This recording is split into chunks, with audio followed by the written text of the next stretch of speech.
Welcome students. आज हम देखेंगे कि किस तरीके से हम मिनट हैंड और आवर हैंड के बीच में जो एंगल फॉर्म होता है उस एंगल को किस तरीके से हम निकालते हैं। ठीक, इसको निकालने के कई तरीके हैं। अगर हम देखें तो इस फार्मूले को लोग ट्रिक भी कहते हैं, लेकिन मैं इसको ट्रिक नहीं कहूँगा, मैं कहूँगा कि ये एक फार्मूला ही है। ठीक, इस फार्मूले से हम निकालेंगे, लेकिन इस फार्मूले को यूज़ करने के लिए हमें कुछ बातें ऐसी हैं जो ध्यान में रखनी चाहिए। ठीक, इसी बातों को ध्यान में रखना होता है, इसीलिए इसको सभी कहते हैं कि ये ट्रिक है।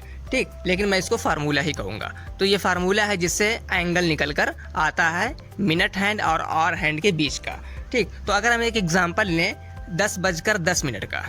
ठीक, तो इस फार्मूले को हम किस तरीके से इस्तेमाल करेंगे उसको देखिए। जैसे यहाँ पे h है, जितना बज रहा है वो यहाँ पे लिखेंगे, और जितना मिनट हो रहा है m की जगह पे लिखेंगे। ठीक, जैसे एग्जांपल हमने लिया है कि 10:10, आप क्लॉक में भी देख सकते हैं कि टाइम क्या हो रहा है। ठीक, तो अगर हम फार्मूला रख कर निकालें कि एंगल क्या होगा, तो यहाँ पे 30 × h की जगह रहेगा 10, क्योंकि 10 बज रहा है, माइनस 11/2, इस फार्मूले को मैं इस्तेमाल कर रहा हूँ, इंटू m की जगह रखेंगे 10, क्योंकि 10:10 भी हो रहा है, तो हम 10 यहाँ पे m की जगह भी रख देंगे। ठीक, जब इसको हम सॉल्व करेंगे तो हमारा आंसर निकल के आएगा 3 × 1, ये हो जाएगा 300, माइनस 2 से 5 कैंसिल, 11 × 5 ये 55 हो जाएगा, इज इक्वल टू ये आ जाएगा 245 डिग्री। ठीक, ये जो एंगल आया है, जो बातें कुछ ध्यान में रखनी है वो यही है कि ये जो एंगल आया है, बहुत लोग कंफ्यूज हो जाते हैं कि ये एंगल जो है, ये ए वाला एंगल 245 है या फिर ये वाला एंगल 245 है। तो मैं आपको बता रहा हूँ कि ये जो एंगल है ये हमेशा क्लॉकवाइज हमको चलना है, हमेशा क्लॉकवाइज नहीं चलना है, हमेशा चलना है मिनट हैंड से। मिनट हैंड कौन सा है? ये मिनट हैंड है, और इसमें भी ये मिनट हैंड है। हमको चलना है मिनट हैंड से। कब? जब ये एंगल पॉजिटिव आए तब। पॉजिटिव आएगा तो हम मिनट हैंड से क्लॉकवाइज चलेंगे। ठीक, क्लॉकवाइज कब चलेंगे? जब ये एंगल जो आएगा ये पॉजिटिव आएगा। अगर एंगल पॉजिटिव आ गया तो हम चलेंगे क्लॉकवाइज। जब हम क्लॉकवाइज चलेंगे तो हमको पता चल जाएगा कि ये जो एंगल है क्लॉकवाइज चलने पे यही एंगल हमको पता चल रहा है, तो ये एंगल 245 डिग्री है। ठीक, लेकिन अगर यही एंगल निगेटिव आ जाता तब हम क्या करते, उसको देखने के लिए हम दूसरा एग्जांपल ले रहे हैं। आप इस घड़ी में देख के बता सकते हैं कि कितना बज रहा है। तो ये बज रहा है 8:45, 8:45। तो फिर अगर हम इस फार्मूले का इस्तेमाल करें तो 30 × h की जगह रखेंगे 8, क्योंकि 8 बज रहा है, माइनस 11/2 इंटू m की जगह रखेंगे 45, क्योंकि 45 मिनट हो रहा है। ठीक, तो इस फार्मूले को लगा के अगर हम फर्दर सॉल्व करें तो 8 × 3 = 24, ये हो जाएगा 240, माइनस इसको जब हम कैंसिल करेंगे तो आ जाएगा 247.5। आप इसको सॉल्व कर सकते हैं। ठीक, तो इसको अगर हम और आगे सॉल्व करें तो ये आ जाएगा 240 माइनस 247.5, इसको करने पे आएगा -7.5। ठीक, यही बात मैं कह रहा था कि अगर पॉजिटिव आएगा तब हम मिनट हैंड से क्लॉकवाइज चलेंगे, अगर नेगेटिव आएगा तब भी मिनट हैंड से ही चलेंगे, लेकिन एंटी क्लॉकवाइज चलेंगे। देखो इस एंगल को मैं यहाँ पे बना रहा हूँ, इस तरीके से है। ठीक, लेकिन एंगल आया है निगेटिव आने से हम चलेंगे एंटी क्लॉकवाइज। और कहाँ से चलेंगे? हमेशा मिनट हैंड से चलेंगे। तो मिनट हैंड ये बड़ा वाला है, तो बड़ा वाला है तो एंटी क्लॉकवाइज उल्टा होता है, मतलब कि घड़ी जिस तरफ चलती है उसका उल्टा। तो उसका उल्टा चलने पे ये एंगल हमारा फॉर्म होता है जो आया है 7.5 डिग्री। ठीक, ये माइनस सिर्फ ये बताएगा कि हमको एंटी क्लॉकवाइज चलना है या फिर क्लॉकवाइज चलना है। ठीक, इस दो एग्जाम्पल से आप समझ गए होंगे। मैं एक बार फिर से आपको समराइज कर दे रहा हूँ। ठीक, हमेशा जब एंगल निकालेंगे दो हैंड के बीच, मतलब कि दोनों सुई के बीच का जब हम एंगल निकालेंगे तो इस फार्मूले का इस्तेमाल करेंगे।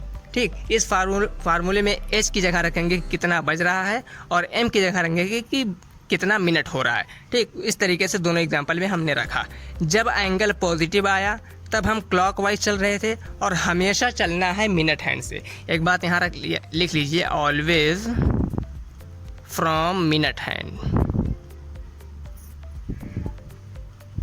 Always take angle from minute hand. ठीक, हमेशा एंगल जो है मिनट हैंड से चलना है एंगल लेने के लिए, ठीक। इस बात को आप ध्यान रखिएगा। तो पॉजिटिव आएगा तो क्लॉकवाइज चलेंगे, जिस तरीके से यहाँ पे पॉजिटिव 245 आया था, तो क्लॉकवाइज चलने पे मिनट हैंड से क्लॉकवाइज चलेंगे तो ये एंगल हमारा आएगा जो इसमें 245 डिग्री आया।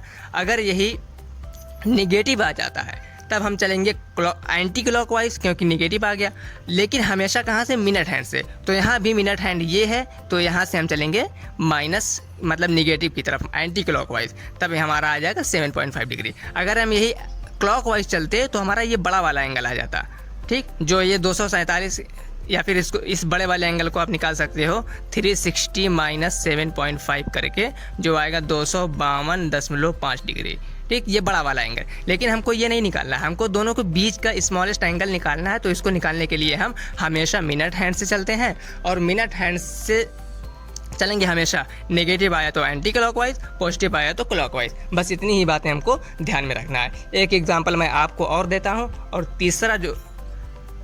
तीसरा एग्जांपल करने के बाद मैं आपको एक होमवर्क दूंगा, उस होमवर्क को आप कमेंट में ज़रूर लिखिएगा। तो तीसरा एग्जांपल देखते हैं। 6:25 हो रहे हैं इसमें, और फार्मूला हमारा क्या था एंगल निकालने का, ये था 30 × h माइनस 11/2 × m। तो h की जगह रखना है 6 और m की जगह रखना है 25। इसको जब हम रखेंगे तो 30 × 6 माइनस 11/2 × 25। इसको जब हम सॉल्व करेंगे ये हो जाएगा 6 × 18, 180 माइनस इसको 25 से जब 2 से डिवाइड करेंगे आ जाएगा 12.5। 12.5 को जब हम 11 में मल्टीप्लाई करेंगे तो ये आ जाएगा 137.5, ठीक। इसको माइनस करने पे हमारा जो एंगल आएगा वो आएगा 42.5 डिग्री, 42.5 डिग्री, ठीक, ये हमारा एंगल आएगा 42.5 डिग्री। जाहिर सी बात है छोटा एंगल है तो ये छोटा एंगल यही होगा, लेकिन समझने के लिए मैं बता दे रहा हूँ, इसमें भी देखो always take angle from minute hand, minute hand से ही लिया गया है। और अगर हम ध्यान से देखें तो ये पॉजिटिव आया है, और पॉजिटिव आया है इसलिए हम क्लॉकवाइज चले थे। देखो ये मिनट हैंड हो गया, ये और हैंड हो गया, ठीक। पॉजिटिव आने की वजह से क्लॉकवाइज चले, और हमेशा मिनट हैंड से। तो क्लॉकवाइज मिनट हैंड चलने से ये छोटा वाला एंगल आ रहा है, तो ये छोटा वाला एंगल हमारा 42.5 डिग्री है।